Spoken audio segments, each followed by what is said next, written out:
quantity and the quality of non-financial ESG data used in the investment analysis and decision-making process. So while of course it's business as usual for companies to publish regular and reliable financial data, getting regular and reliable non-financial data is really another story. As you'll be aware, the current version of the EU Commission's non-financial reporting directive means that only 5,000 companies are potentially in scope of that directive.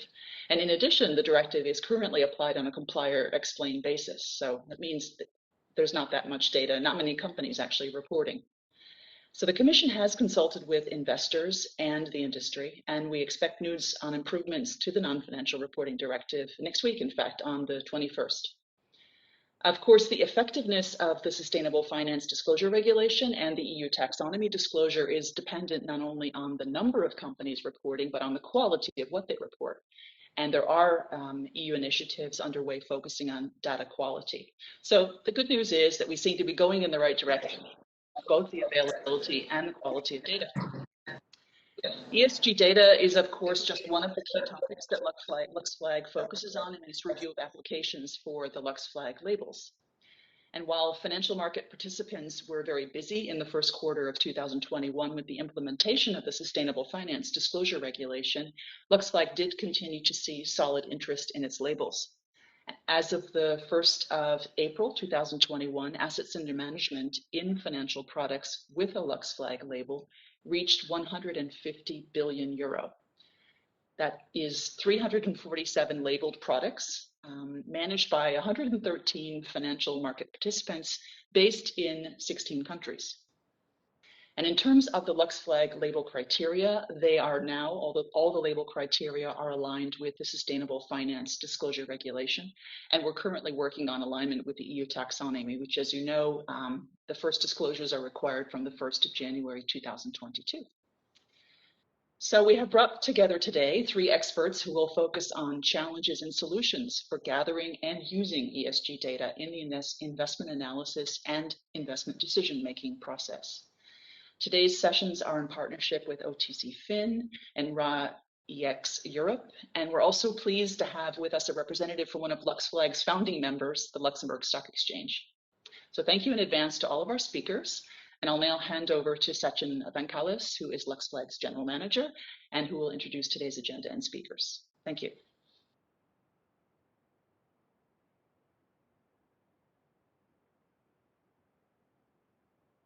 Thank you, Denise.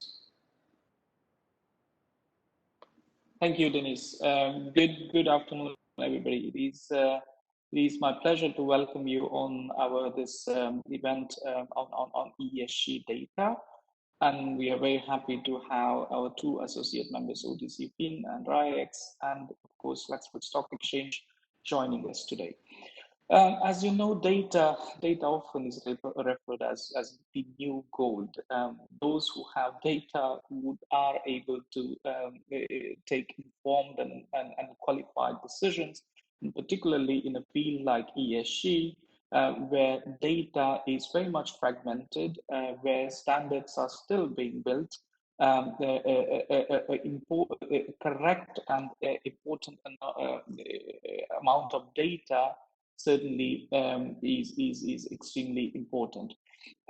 We particularly in consideration of course the Sustainable Finance Disclosure Regulation, data elements have become even more important than they were in the past.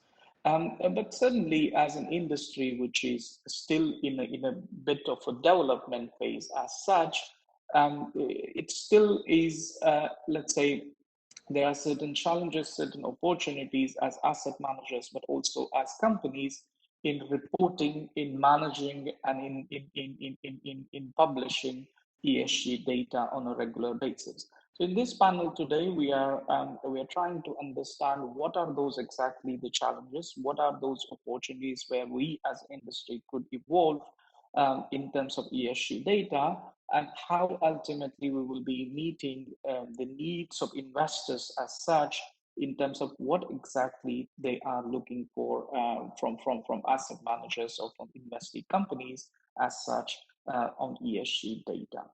To discuss this, as I mentioned earlier, we are pleased to have Eva from OTCFin, Svetlana from RIX, and Carlo from Luxembourg Stock Exchange. Now invite them to introduce themselves, their companies, and a bit about what exactly they and their companies do in terms of ESG data. Let's start with Eva.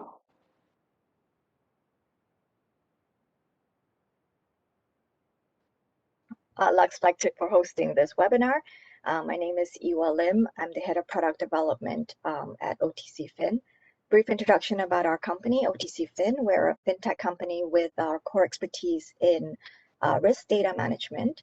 We help our asset management clients in data integration, risk systems implementation, risk model building and validation in certain cases, with the end goal to help them produce investment management, risk management, and regulatory reporting to meet all these regulatory requirements. We see ESG as basically inevitably an additional factor that's folded in within the investment and risk management process. And to that end, we've added ESG factors to our data model, integration of ESG data from the various ESG data vendor providers to help and facilitate our asset managers to review and analyze the ESG exposures side by side with their traditional financial metrics. And I guess we will be discussing more about that as the panel progresses.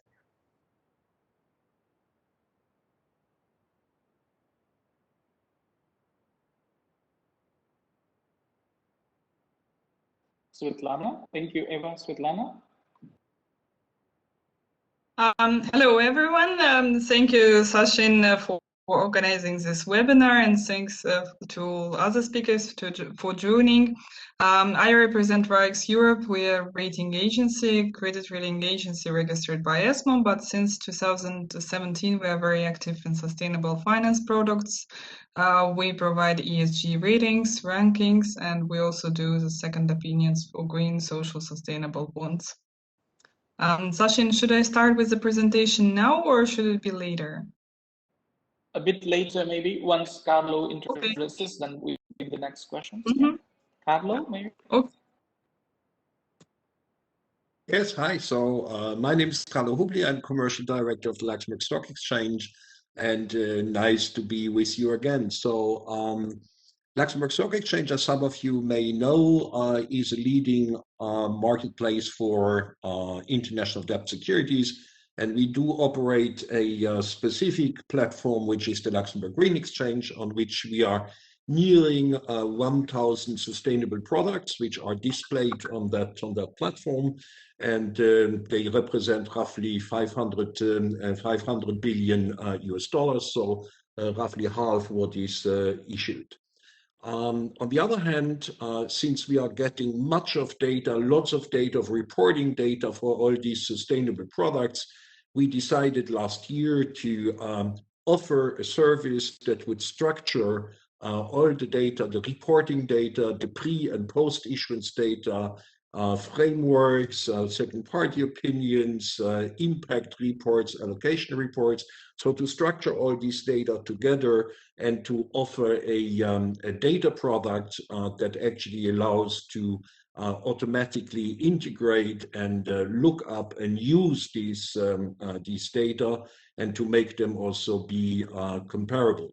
Since following up on ESG products, so on sustainable bonds, is a bit of a hassle, since you have lots of data that you need to compile left and right. There's lots of paperwork. So we decided to improve that. But I'm going to show you some more about that later on. So that's the role of LuxFLAG.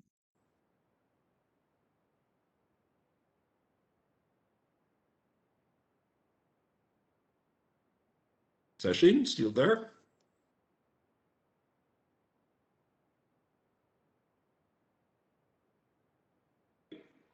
Thank you very much, Carlo. As the audience would note, that we have three different speakers at three different levels or stages of ESG. data industry as such, stock exchange with its data hub or website, and on the ratings of companies, which of course require certain data element, which includes data element. So let's now go back to the basics and ask ourselves, what exactly investors are looking for in terms of data? Svetlana, you as a rating agency, of course, you are in direct contact with the companies, you do due diligence, you do the analysis of the underlying raw data, which then of course is the companies use for reporting to investor purposes. So maybe with you, we can start with what exactly, in your opinion, investors are looking for in terms of ESG data. Sachin, thank you for the question. Regarding investors, it really differs. There are different kinds of investors. Some of them look at the obvious signals, good rating, bad rating. Some of them understand deeper and they understand how to plug in data from ESG ratings, not to just look at the rating level itself. Some of them have even own ESG departments. They build their own in-house ratings. So the investor demand is quite different. I think a good rating provider or data provider for ESG should satisfy all those requests. So there should be available simple tools which highlight red, green, yellow for those who are just starting to use ESG, starting to look at the ESG factors. And should also give opportunities for more sophisticated tools, like Eva will be showing later, to plug in the source ESG data, to analyze it more sophisticated way, and not just simply rely on the ESG level. Right. You at RIS, what exactly is your model? I mean, how would you let's say, what kind of elements would it include in your due diligence, which ultimately will end up with certain reporting or certain, let's say, due diligence or rating as such for companies? We analyze more than 200 indicators for each company and come up with integrated ESG rating assessment, but it gives also a score for each section, environmental, social, governance, so the end user can balance it. We also have a number of checklists for those who use selection strategies. For example, you want to select only companies with certain level of females in board or whatever, any filters you have. And we also provide the source data for the data analyzing systems. Right. Now, when it comes to, let's say, integrating that data, companies like OTCFin put all that together as such. And there, Eva, how do you see response and how do you see, let's say, market evolution in terms of, let's say, data integration as such, and then, of course, reporting of that data? Yeah, so, as Svetlana is saying, it depends on, in a sense, where you're at in the ESG journey. I think this is where she was saying when you're starting off, looking at the scores, red, green, yellow might be sufficient as a start. And then, later on, or in theory, you should really be learning to drill down, understanding the underlying methodologies, underlying indicators. So to that end, in terms of the data integration, you do have a variation of, definitely a large volume of data that may be available and can be consumed, whether it's structured.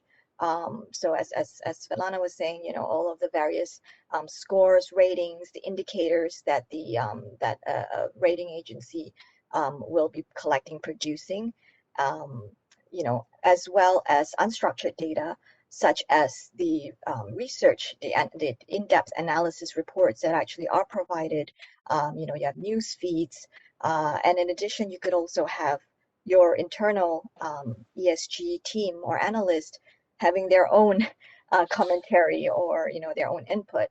The juxtaposition actually is that when you're talking about alternative asset classes, so usually we're talking in the context of public companies where the data is it's voluminous and there's so much to sift through.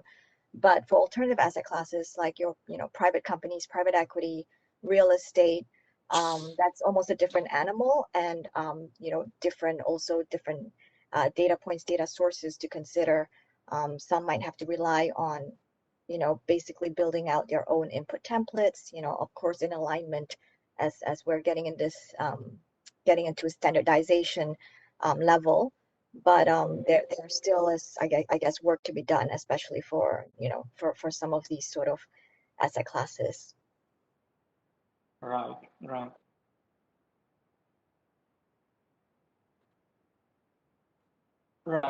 Coming back to the questions around ratings, Svetlana, could you take us through the slides, how exactly the rating reports look like, and what exactly is then as such reported as ESG data? Delphine, could you please open the slides? In these slides, I don't have a methodology. I was focusing more on data problems we experienced with this project. Yes. Later, Eva has some slides with the processed data. Yeah, so can you see slide number 2 now? They're switching correctly? Okay. I hope everyone can see slide number 2. So this is the questions I'm planning to cover: challenges in collecting ESG data, layers of assessing, and possible reasons for low correlation between different scores. So I will show this an example of our database of ESG ratings. We have an independent database of ESG ratings for more than 100 Russian companies, and we're continuing to expand our database. We focus on country level, so when we analyze the company, we look at this company on country level. So for example, if we would be looking on Volkswagen, we would be looking on Volkswagen in one country, not overall. So it can have one multinational company can have different country sub ratings. So we notice the following challenges of ESG data collections and problems which for rating providers. The first one is necessity of converting raw data into working or comparable figures. The companies use different units, different measurements, and this has to be converted in the standardized format, ready to use for all rating calculations. The second problem is the lack of common approaches to defining an indicator. So different companies mean different things with the same number.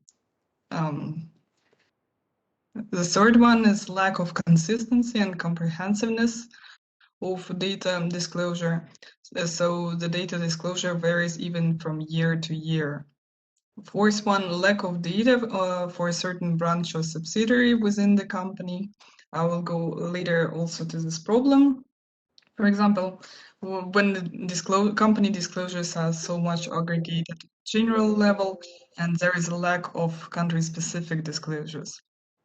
And the last one, lack of proprietary local policies and the local reporting on ESG initiatives. So going to the layers of assessing ESG data, as mentioned, we look at a country level. So currently we cover Russian companies, and we're planning to expand to the wider CIS region and to the Eastern Europe. And always we will be looking at every company on a country level. What most of the other rating providers like MSCI and Sustainalytics do is looking on a global level. So Volkswagen is one big Volkswagen. This is example from Monti Group Packaging and Papers Sustainability Report. And you can see that some factors are disclosed on a country level, like reporting of greenhouse gas emissions by country split. But some factors, unfortunately, not, like reporting for side. it is reported on the group level. So we think it is very important to look at the country level layer of assessing data, because aggregated ESG data doesn't really show the problems. So in this good example, the greenhouse gas emissions shown by country, but if you look at the aggregated, just the aggregated greenhouse gas emissions on a company level, you don't know where these emissions go, to which country of operations. And this is also very important to compare policy efficiency and policy performance. Sometimes companies quote samples. 80% of workers are satisfied with working conditions. All European workers are happy and all emerging markets not, or is it evenly distributed?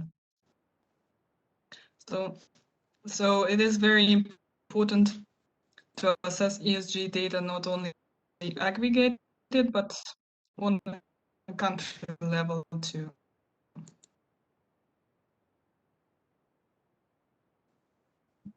So going to the correlation problem, as you, I guess, all know the correlation between different, and there are a few reasons for this. The main reasons, first, different measurements for the same categories. Second, different use of factors. And the third one is different weights. And of course, country level contributes also to this problem. So different measurements for the same categories, it can be comparison of wages with the benchmarks, global or local. So this is one example of country specific. And the main question for low correlation is lack of probability of default. It's clear for every rating agency. But how do you specify default with ESG rating? Or what you're exactly identifying with it? So the main question for rating agencies is define question.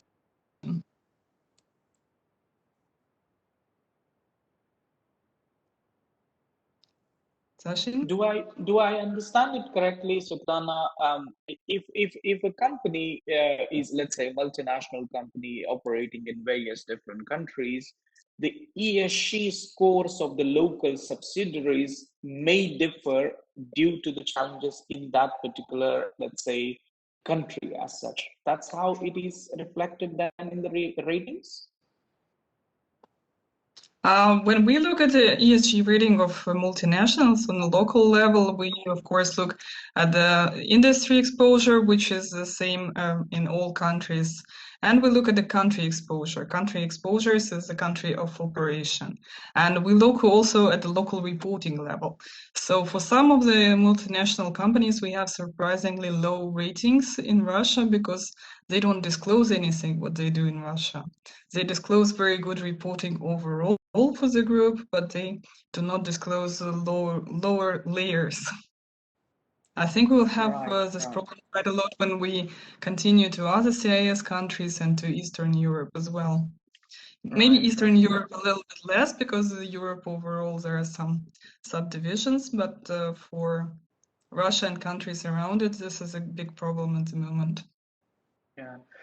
Carlo, in your work, I think, of course, you go much beyond any particular countries. The companies which are, or the issuers which are on the LGX data hub represent quite a broad range of the geographies and the type of companies and size of the companies. What is your experience around that?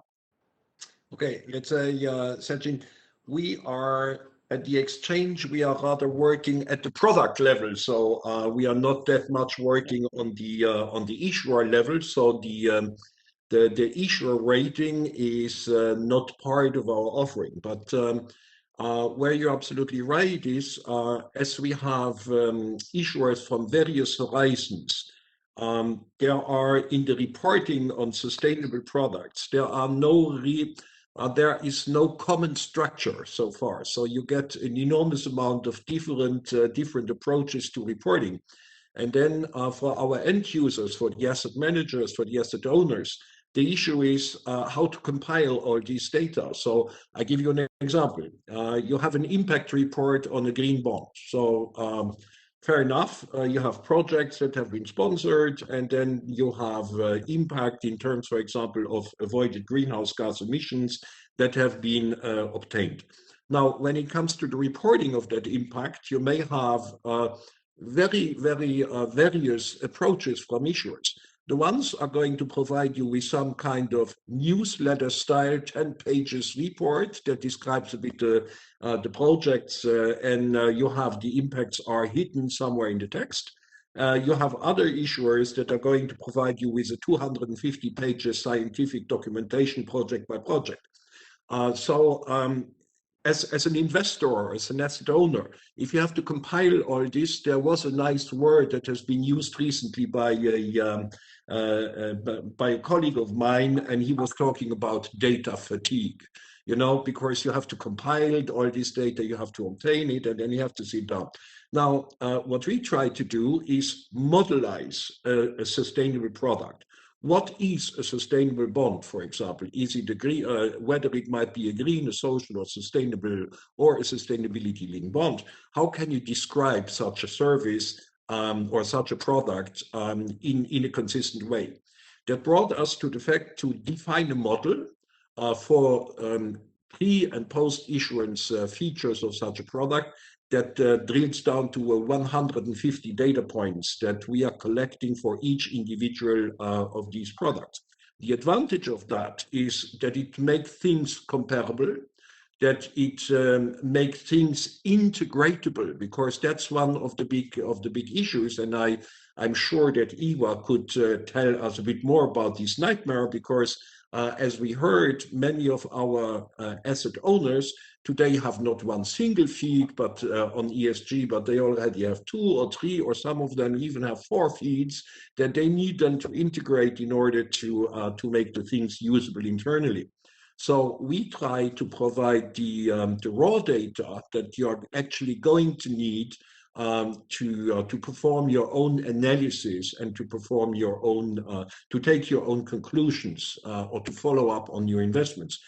As we are going to see later on, I guess there are many challenges coming up. So that would be, for example, you are a fund and you want to do an impact reporting towards your investors, then you need very granular data with regards to the impact.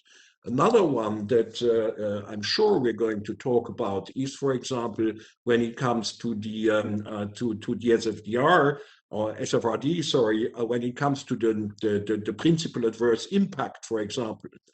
There you need to know lots of things about your investments. That might be a rating, that might be, for example, but also to know how a company aligns with the EU taxonomy, or how a company would align, for example, with UN social development goals, etc., etc. So there are many different aspects.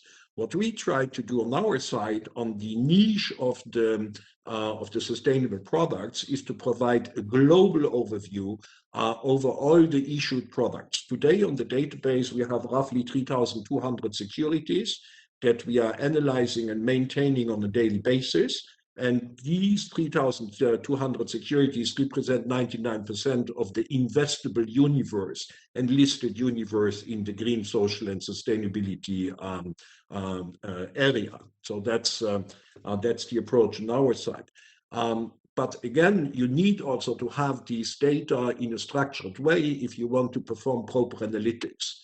In our product, we also provide a couple of quick analytics features, for example, when it comes to investment research.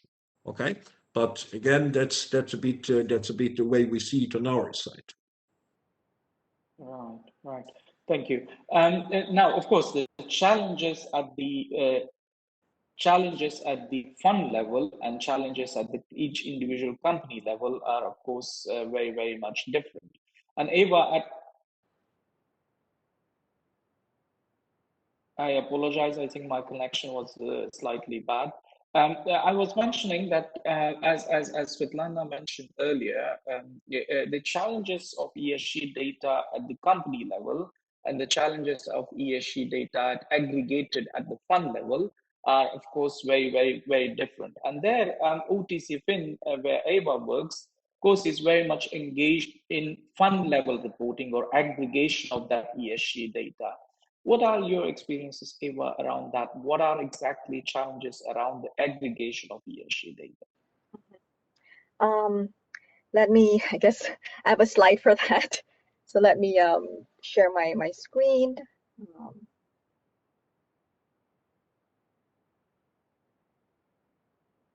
Are you seeing my slide here? Do you see my screen? Yes. Okay, great. So I guess picking back up on what we were discussing previously on, first in terms of understanding or addressing the challenges on the fund level, we always go back, I guess, to the business requirements or the business use case, the driver for the types of reports and the monitoring and analysis that you want to build at the end of it. So again, going back to your ESG, where you're at in your ESG journey, what your ESG appetite is, if you will, whether you are, starting off, we have, I guess you might be familiar with the chart on the left, whether you're, ESG aware, exclusionary, ESG aware, all the way to impact investing. Although I think with the EU Action Plan, it's no longer an option to be ESG unaware, and this is where the challenge is. So identifying really the business needs, depending on your asset classes, defining what kind of metrics you need to collect, who you have to collect from, that first understanding is really crucial, because then you need to then identify your data sources, whether they're coming from data vendors, if they have to be collected internally from other specialized vendors. Then you go on your journey of automating, hopefully automating these feeds to facilitate the end reports. And of course, the end reports, again, are very tied to your use cases, because you need to look at who's using the reports, when you're using them. Is it a pre or post trade report? Are you looking at using, are you using ESG for, generating alpha, for example? Is it for risk management purposes? Is it just a checkbox? So again, how you're aligning towards your ESG appetite, it's important to know, to define then what kind of reports you want to create.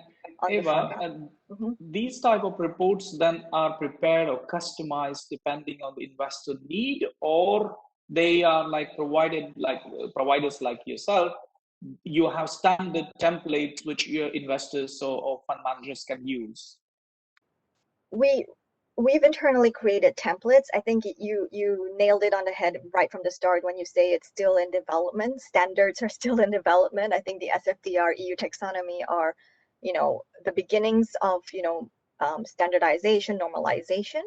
So for now, yes, I hope to show you some examples of some of the templates that we've created, but they are by no means, out of the box per se, because again, depending on where you're at in your ESG journey, how you're looking or measuring ESG, we anticipate that the managers will want to customize their views and their dashboards to help them really drill down and get the nuggets of information that they need to help in their investment decision process. How exactly is the ESG impacting their investment decisions? So yeah, again, I guess the answer is we have starting point templates, but the idea is that it's still a very fluid space, and we're going to be agile and flexible, and I guess adapt as the industry progresses, and the knowledge and the requirements change too. Both for OTCFin services or for RIX services. I was wondering, whether the asset managers are expected to add a layer of additional analysis on data, which generally they would receive from then the data vendors like you, or is it like all complete service? And well, partly you answered that question, because if the templates are prepared based on the demands, or they are customized as per the needs of your clients, then of course they do not probably need any additional analysis. But those who are using your standard, let's say your or any other data vendors standard data services, then potentially they would still need to do certain analysis on that data as such. Is my understanding correct? Yes, I would add to that that it will be important when the users of the data, you know, first of all, in the selection process, it's very important to understand the methodology of the various data vendors that they might be looking at and ultimately select for their needs, again in alignment with their goals and objectives. As Svetlana mentioned, if you're really just starting in the journey, it might be sufficient to look at a score, a rating, you know, the red, green, yellow, and be fine with it. But the other thing is that depending on your asset class, you may not have the luxury of having all of this you know, already predefined or pre-scored for you according to whatever the methodology of the rating companies are.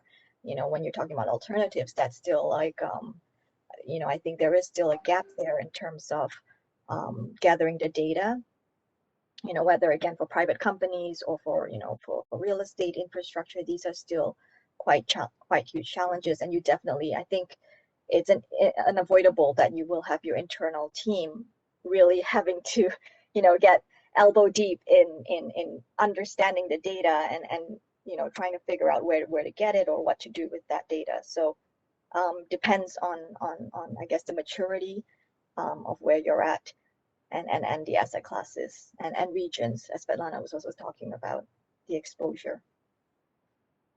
Right, right.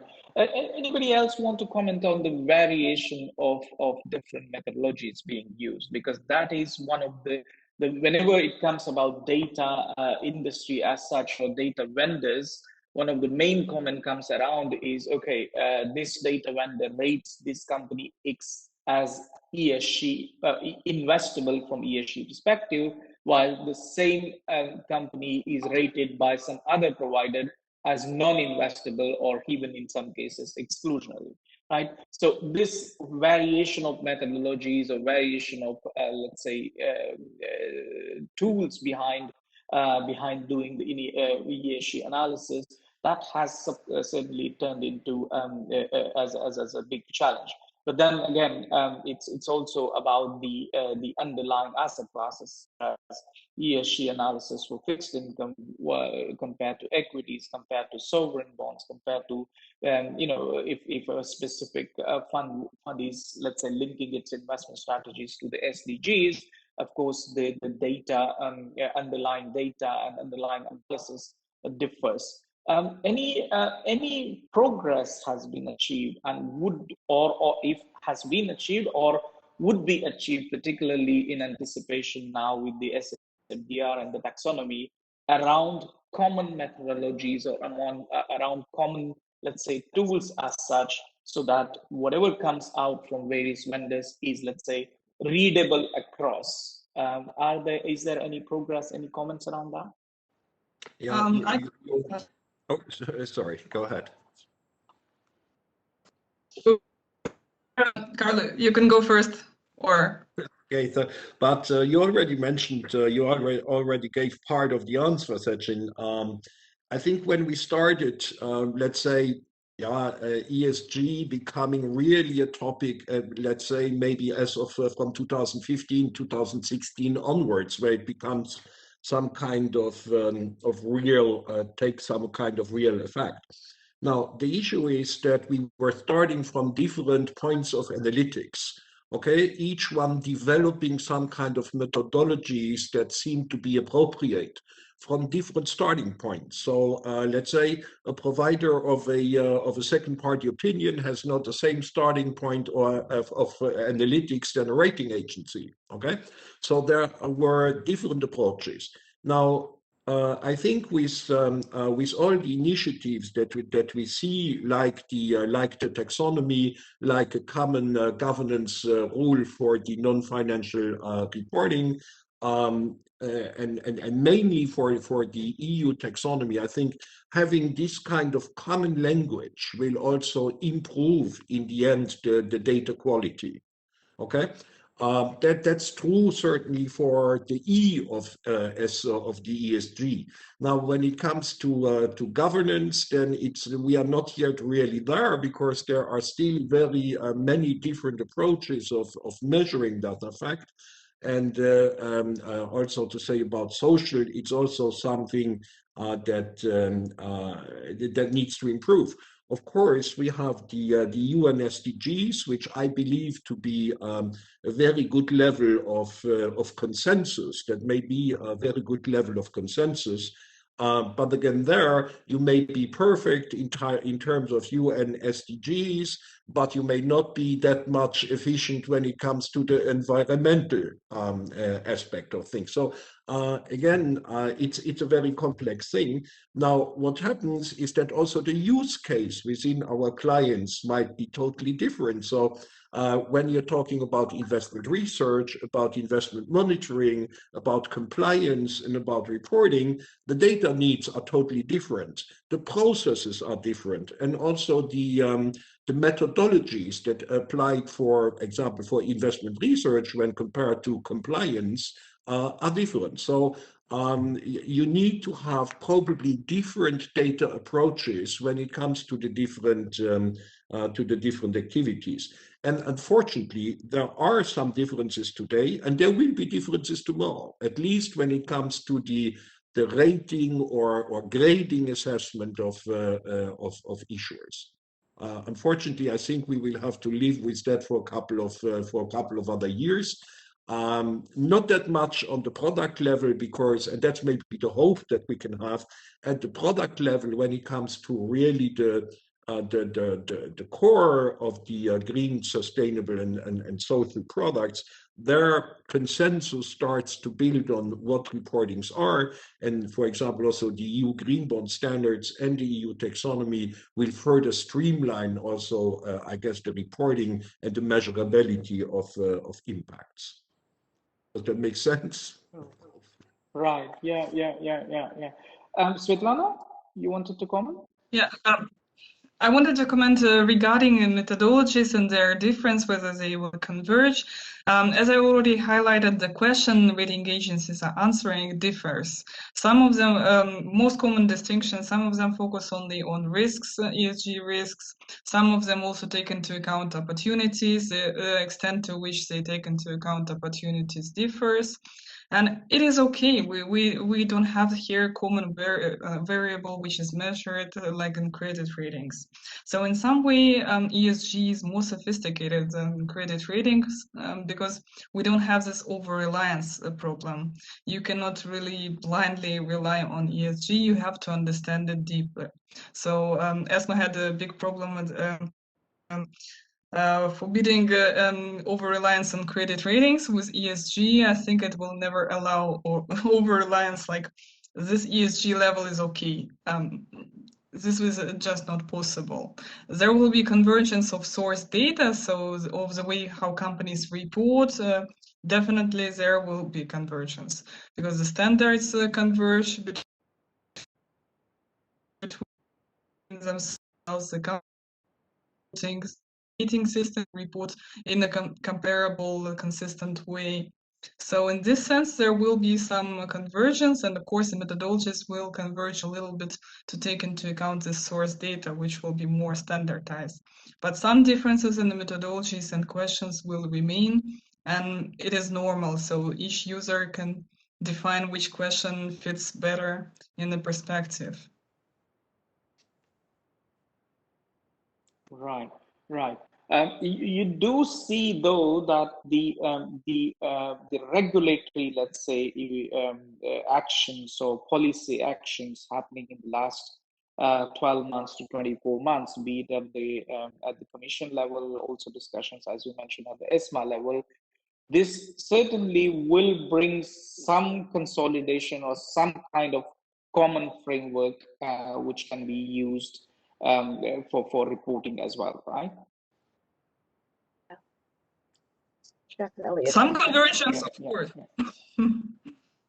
Yeah. Now comes the question about also the relevance of the data, because as one of mentioned, when you look at companies' ESG reports, there are tools available which prepare a 150-page report of ESG indicators and ESG information, and then there are 2-page reports which are also good enough, right? And then comes the question, while looking at these very, very many different kind of, let's say, outputs, one can easily ask a question about, let's say, the materiality of the data. What is more material for a particular type of company active in this particular field, and what should be exactly reported or measured in terms of ESG should be helping into investment decisions. How do you see that, Eva, when you, of course, are involved very much onto aggregation side?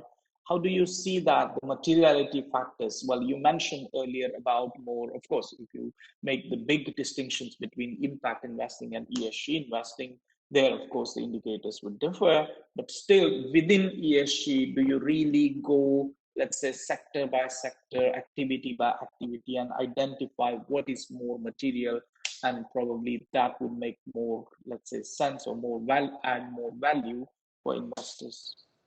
Yes, for sure. I mean, obviously, one of the key things that is considered for materiality is the sector of your investments. And you have, for example, SASB that has their materiality matrix, and all the various data vendors will also take that into account when doing their scoring. So it is important to align your sectors and understanding the scores that are being, if you're consuming scores directly, that they do take into account, or the level that they take into account the materiality, depending on the sectors. Or alternatively, if you are also, gathering the data yourself or making your own analysis, to overlay that matrix on top of it, the materiality matrix, depending on your sector. A very typical example would be, if you're looking at an energy sector versus an IT sector, obviously they are going to have different factors that have a different financial impact on your portfolio, have a potential of a different financial impact. So yes, this is definitely a key point to consider. And then also the asset classes, again, you might be focusing on different things, even within the ESG data, whether you're looking at the score, or for example, for certain asset classes, you might be more concerned even on the climate risk situation, where it could have a real financial impact too. So there are different elements of to consider too in terms of materiality. Right. Thank you. Well, we're just left with about 10 minutes. So I invite, of course, the audience, if you have any questions, please use on your right-hand side of your screen, there is a chat box. You can add a question there, which I will take certainly. So moving on, now we looked at the materiality factors. Moving on, we often, for years and years, we say that in ESG data, we have quite much data and quite much information available on the E side, but we still struggle quite a lot on the S and G side. Any progress being made on that side? Any particularly now with the SFDR covering not only, let's say, the environmental side, though the taxonomy very much would, but with the SFDR coming in, and so any progress on that side around data and information in S and G? Maybe a word on that. Again, not from the issuer, but let's take it maybe from the product side. We had COVID, okay? We still have. And what we saw on our side last year at the exchange, but also globally at the issuance level of green, social, and sustainable products, what we saw was actually, you could call COVID was the finest hour of social bonds, because effectively there we saw huge issuances in the social area. I give you one example that's located in Luxembourg, the European Commission with the SURE program, where actually they decided to issue these bonds under a social framework, because obviously that money was raised to allow maintaining people in work, and that's obviously a very social objective. And it's also very measurable. So we saw with COVID, we saw many good initiatives on the social side. Again, also, and let me maybe give you one example here. So a concrete example that I can illustrate on our data hub. So just let me share that. Because we're talking about the us, let's have a quick look. If you want to know, for example, what's out there, let's take gender equality, which is a really social topic. Let's have a look. We have 169 actually bonds out of 3,000. That's not that much, but it's becoming much more important. 169 issuances that handle this very social issue of gender equality. Now, what you can do as some kind of quick analysis is let's have a look at these bonds. So you see, we have 5 main players in that addressing that specific SDG. Obviously, we have the World Bank, but we have a couple of other players.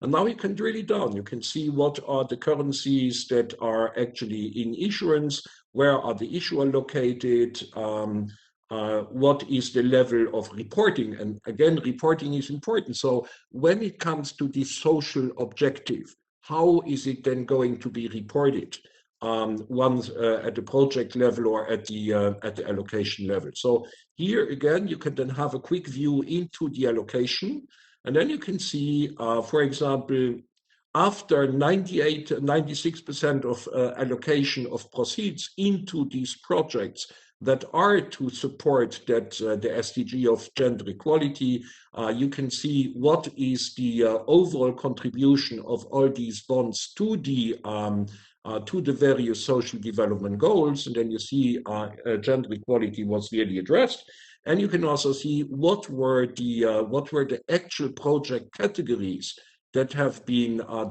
invested in.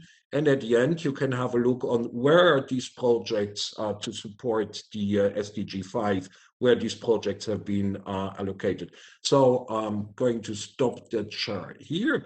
But you see, there are many nice things that you can then do once you have all the reporting, all these raw data, all these nitty-gritty data, you have them available. And I'm sure that Eva, for example, can do much more with these data, aggregating them with, again, other providers so that you get the full view. Maybe your view on that, Eva? Sure. I guess let me show some samples that we've been talking about, all these aggregations and whatnot. So thanks for the lead-in. But let me share my screen. I'm gonna find the windows.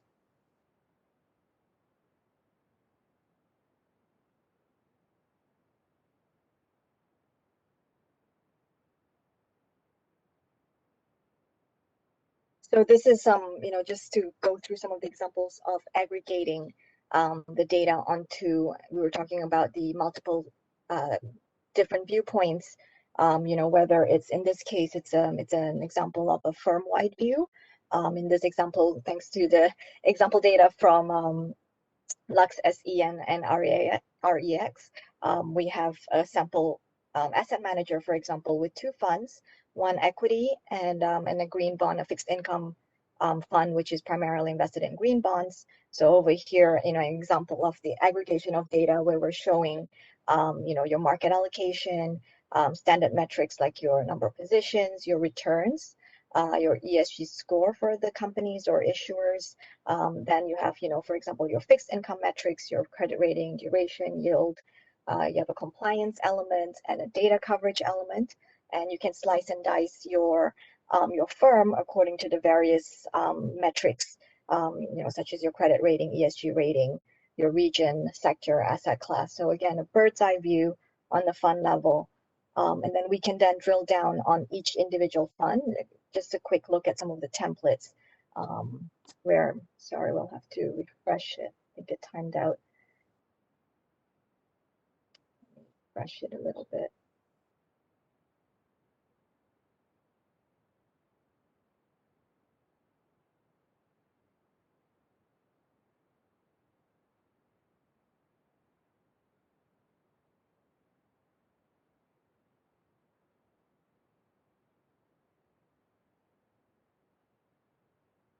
Apologize for that.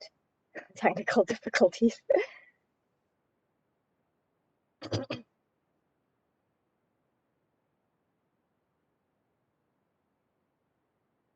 Okay, there we go.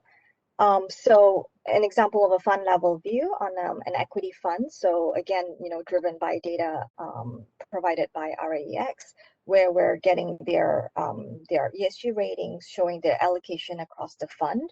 And we're overlaying that with, for example, your returns data on your stocks.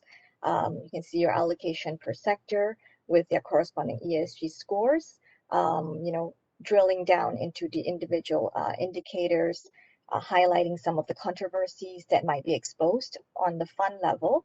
And you can drill down also on each specific company. But let me just show you another view, which is a monitoring element. This is also on the equity fund, where you might want to monitor against your concentration rules, your ESG elements, showing your ESG performance relative to a benchmark, for example, and side by side with some financial metrics, such as your fundamentals and your returns on your stocks. So again, side by side view of ESG performance versus financial factors. Turning on to the fixed income example, again, being conscious of the various asset classes. In this case, we're bringing in, for example, credit rating, your yield, putting it side by side with some issuer ESG, as Carlos said.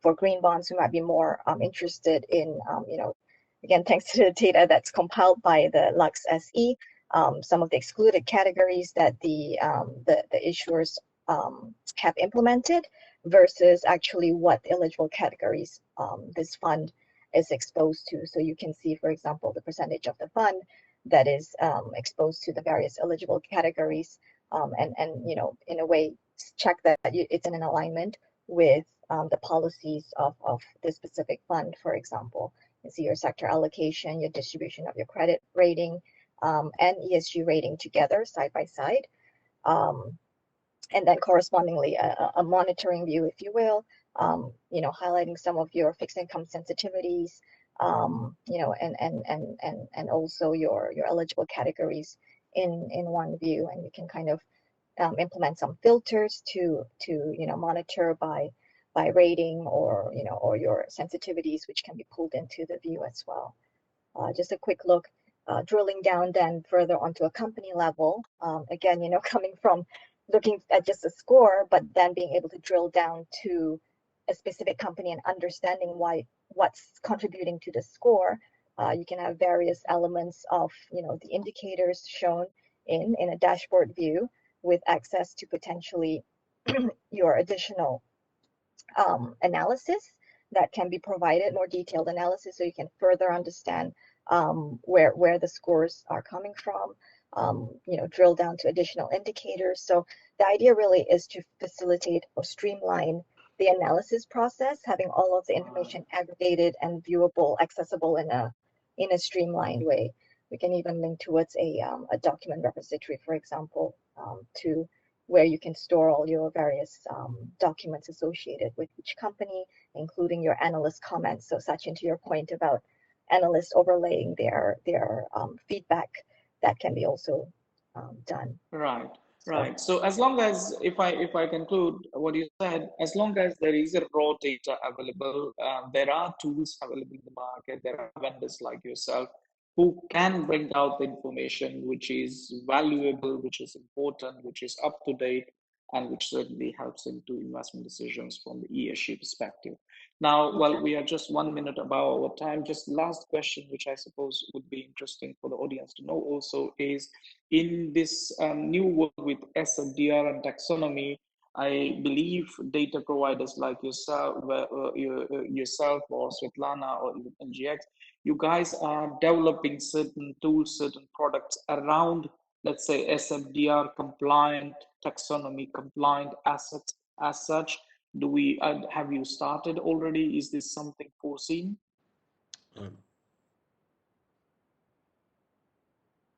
Ladies first.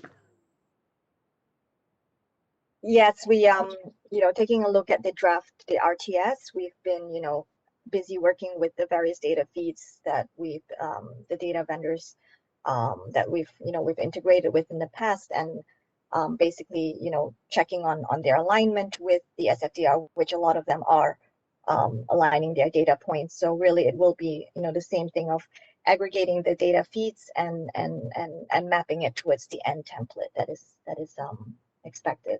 For example, the principle of adverse impacts, I think the Article 6, 7, and 8, those templates would be, I guess the final output, which is more prescribed. It's from that perspective, it's at least the requirements are laid out there.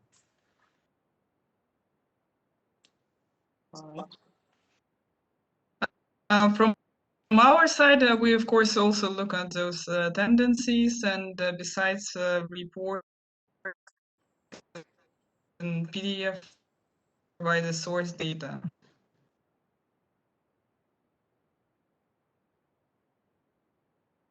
Right. Carlo? Yeah, to join Something on wrong what... with my internet. Okay. So maybe to join on what Eva just mentioned, on our side, of course, what we are currently doing, and this we are not far from bringing that live, I think in the next couple of days or weeks, is already integrating other raw data items, like, for example, the EU taxonomy mapping and alignment, or, for example, the when it comes to the products. So you have categories, but how do these categories then map to the EU taxonomy items? That's one part.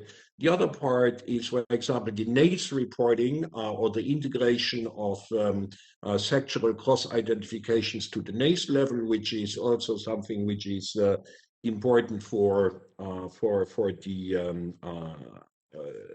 the reporting side. Then, of course, we are not yet there, but the EU Green Bond Standards, so that will be, or they will also have proprietary reporting scheme. So there are lots of things we are currently doing. Of course, we are not the analytics or, let's say, the aggregation or reporting providers as such, but we try again on our section of the products to provide these tools or these additional data items. Right. Thank you. So to conclude, though there is a lot to do about the availability of raw data, though there is a lot of fragmentation in the industry around the data collection, but also interpretation as such, the initiatives with SFDR, the taxonomy, the Green Bond Standards, I think these are all expediting the whole process of, in a way, standardization in terms of data analysis, but also reporting. And I am hopeful that in the upcoming years, let's say in some sense the confusion the market or the questions the markets has around the whole data world would slightly disappear. At least that's my hope. Okay, very good. Well, at this moment, I would like to thank you, Eva, Svetlana, Carlo, for joining us. I would like to thank you, the audience, for listening. And of course, I would like to apologize. 4 of us are located today in 3 different continents. So that's why the connections have been a bit not so good. But again, the recordings would be made available to you. The presentations would be made available to you. And of course, if you want to get in direct contact with the speakers, or have any requests for information around LuxFLAG and its works, we'd be happy to remain in touch. Thank you very much. This was the first webinar LuxFLAG organized during the spring. We are coming up with the next announcement just in a couple of weeks. Please do not also forget to visit our new website, luxflagevents.org, where you will have all the informations of LuxFLAG's events, but also endorsed events which are organized by partners like Luxembourg Stock Exchange, and which is, of course, having a good view on all, let's say, events in sustainable finance.